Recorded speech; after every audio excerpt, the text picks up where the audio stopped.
ओम हनुमन्ते नमः। बजरंगबली की जय। प्रिय भक्तजनों, मंगलवार का दिन भगवान हनुमान जी को समर्पित है। इस दिन सुख संपत्ति, यश और संतान प्राप्ति के लिए मंगलवार का व्रत रखना शुभ माना जाता है और हनुमान जी से जुड़ी मंगलवार व्रत कथा का पाठ अथवा श्रवण करके इस व्रत को पूरी श्रद्धा के साथ पूर्ण करना चाहिए। प्रिय भक्तजनों, आज हम इस वीडियो में मंगलवार की व्रत कथा सुनेंगे, तो आइए सुनते हैं। उससे पहले आप सभी प्रेम से बोलिए बजरंगबली की जय। एक समय व्यास जी ने कहा कि एक बार नैमिषारण्य तीर्थ में 80,000 मुनि एकत्र होकर पुराणों के ज्ञाता श्री सूत जी से पूछने लगे, हे महामुने, आपने हमें अनेक पुराणों की कथाएं सुनाई हैं। अब कृपा करके हमें ऐसा व्रत और कथा बताएं जिसके करने से संतान की प्राप्ति हो तथा मनुष्यों को रोग, शोक, अग्नि, सर्व दुख आदि का भय दूर हो, क्योंकि कलयुग में सभी जीवों की आयु बहुत कम है। फिर इस पर उन्हें रोग चिंता के कष्ट लगे रहेंगे, तो फिर वह श्री हरि के चरणों में अपना ध्यान कैसे लगा सकेंगे। तब श्री सूत जी बोले, हे मुनियों, आपने लोक कल्याण के लिए बहुत ही उत्तम बात पूछी है। एक बार युधिष्ठिर ने भगवान श्री कृष्ण से लोक कल्याण के लिए यही प्रश्न किया था। भगवान श्री कृष्ण और युधिष्ठिर का संवाद तुम्हारे सामने कहता हूँ, ध्यान देकर सुनो। एक समय पांडवों की सभा में श्री कृष्ण जी बैठे हुए थे। तब युधिष्ठिर ने भगवान श्री कृष्ण से प्रश्न किया, हे प्रभु, हे नंद नंदन गोविंद, आपने मेरे लिए अनेकों कथाएं सुनाई हैं। आज आप कृपा करके ऐसा व्रत या कथा सुनाएं जिसके करने से मनुष्य को रोग चिंता का भय समाप्त हो और उसको पुत्र की प्राप्ति हो। हे प्रभु, बिना पुत्र के जीवन व्यर्थ है।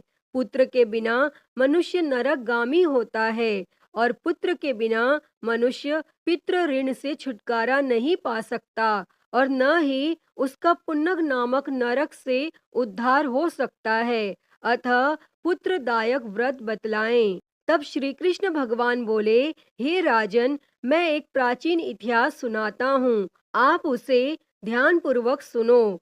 कुंडलपुर नामक एक नगर था। उसमें नंदा नामक एक ब्राह्मण रहता था और भगवान की कृपा से उसके पास सब कुछ था। फिर भी वह दुखी था। इसका कारण यह था कि ब्राह्मण की स्त्री सुनंदा के कोई संतान न थी। सुनंदा पतिव्रता थी, भक्ति पूर्वक श्री हनुमान जी की आराधना करती थी और मंगलवार के दिन व्रत करके अंत में भोजन बनाकर हनुमान जी का भोग लगाने के बाद स्वयं भोजन करती थी। एक बार मंगलवार के दिन ब्राह्मणी गृह कार्य की अधिकता के कारण हनुमान जी को भोग न लगा सकी, तो इस पर उसे बहुत दुख हुआ और उसने कुछ भी नहीं खाया और अपने मन में प्रण किया कि अब तो अगले मंगलवार को ही हनुमान जी को भोग लगाकर अन्न जल ग्रहण करूंगी। तब ब्राह्मणी सुनंदा प्रतिदिन भोजन बनाती, श्रद्धा पूर्वक पति को खिलाती, परंतु स्वयं भोजन नहीं करती और मन ही मन श्री हनुमान जी की आराधना करती थी। इसी प्रकार 6 दिन गुजर गए और ब्राह्मणी सुनंदा अपने निश्चय के अनुसार भूखी प्यासी निराहार रही और अगले मंगलवार को ब्राह्मणी सुनंदा प्रातःकाल ही बेहोश होकर गिर पड़ी। तब ब्राह्मणी सुनंदा की इस असीम भक्ति के प्रभाव से श्री हनुमान जी बहुत प्रसन्न हुए और प्रकट होकर बोले, सुनंदा, मैं तेरी भक्ति से बहुत प्रसन्न हूँ, तू उठ और वर मांग। तब सुनंदा अपने आराध्य देव श्री हनुमान जी को देखकर आनंद की अधिकता से विह्वल हो श्री हनुमान जी के चरणों में गिरकर बोली, हे प्रभु, मेरी कोई संतान नहीं है, कृपा करके मुझे संतान प्राप्ति का आशीर्वाद दें, आपकी अति कृपा होगी। तब श्री महावीर जी बोले, तेरी इच्छा पूर्ण होगी, तेरे एक कन्या पैदा होगी, उसके अष्टांग प्रतिदिन सोना दिया करेंगे। इस प्रकार कहकर श्री महावीर जी अंतर्ध्यान हो गए। तब ब्राह्मणी सुनंदा बहुत हर्षित हुई और सभी समाचार अपने पति से कहा।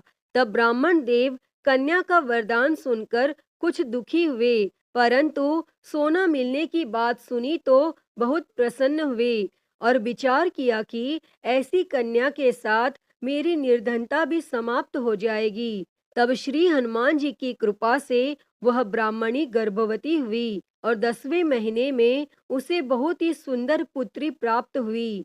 यह बच्ची अपने पिता के घर में ठीक उसी तरह से बढ़ने लगी जिस प्रकार शुक्ल पक्ष का चंद्रमा बढ़ता है। और 10वें दिन ब्राह्मण ने उस बालिका का नामकरण संस्कार कराया। उसके कुल पुरोहित ने उस बालिका का नाम रत्नावली रखा, क्योंकि यह कन्या सोना प्रदान किया करती थी। इस कन्या ने पूर्व जन्म में बड़े ही विधान से मंगल देव का व्रत किया था। रत्नावली का अष्टांग बहुत सा सोना देता था और उस सोने से नंदा ब्राह्मण बहुत ही धनवान हो गए। अब ब्राह्मणी भी बहुत अभिमान करने लगी थी। समय बीतता रहा। अब रत्नावली 10 वर्ष की हो चुकी थी। एक दिन जब नंदा ब्राह्मण प्रसन्न चित्त था, तब सुनंदा ने अपने पति से कहा, मेरी पुत्री रत्नावली विवाह के योग्य हो गई है, अतः आप कोई सुंदर तथा योग्य वर देखकर इसका विवाह कर दें। तब यह सुनकर ब्राह्मण बोला, अभी तो रत्नावली बहुत छोटी है। तब ब्राह्मणी बोली, शास्त्रों की आज्ञा है कि कन्या 8वें वर्ष में गौरी, 9 वर्ष में रोहिणी, 10वें वर्ष में कन्या, इसके पश्चात रजस्वला हो जाती है। गौरी के दान से पाताल लोक की प्राप्ति होती है और रोहिणी के दान से वैकुंठ लोक की प्राप्ति होती है। कन्या के दान से इंद्रलोक में सुखों की प्राप्ति होती है। अगर हे पतिदेव रजस्वला का दान किया जाता है तो घोर नरक की प्राप्ति होगी। इस पर ब्राह्मण बोला, अभी तो रत्नावली मात्र 10 ही वर्ष की है और मैंने तो 16-16 साल की कन्याओं के विवाह कराए हैं, अभी जल्दी क्या है। तब ब्राह्मणी सुनंदा बोली, आपको तो लोभ अधिक हो गया लगता है। शास्त्रों में कहा गया है कि माता पिता और बड़ा भाई रजस्वला कन्या को देखते हैं तो वह अवश्य ही नरकगामी होते हैं। तब ब्राह्मण बोला, अच्छी बात है, कल मैं अवश्य ही योग्य वर की तलाश में अपना दूत भेजूंगा। तब दूसरे दिन ब्राह्मण ने अपने दूत को बुलाया और आज्ञा दी कि जैसी सुंदर मेरी कन्या है वैसा ही सुंदर वर उसके लिए तलाश करो। और दूत अपने स्वामी की आज्ञा पाकर निकल पड़ा। तब पंपई नगर में उसने एक सुंदर लड़के को देखा। यह बालक एक ब्राह्मण परिवार का बहुत ही गुणवान पुत्र था। उसका नाम सोमेश्वर था और दूत ने इस सुंदर व गुणवान ब्राह्मण पुत्र के बारे में अपने स्वामी को पूर्ण विवरण दिया और फिर शुभ मुहूर्त में विधि पूर्वक कन्या दान करके ब्राह्मण ब्राह्मणी संतुष्ट हुए।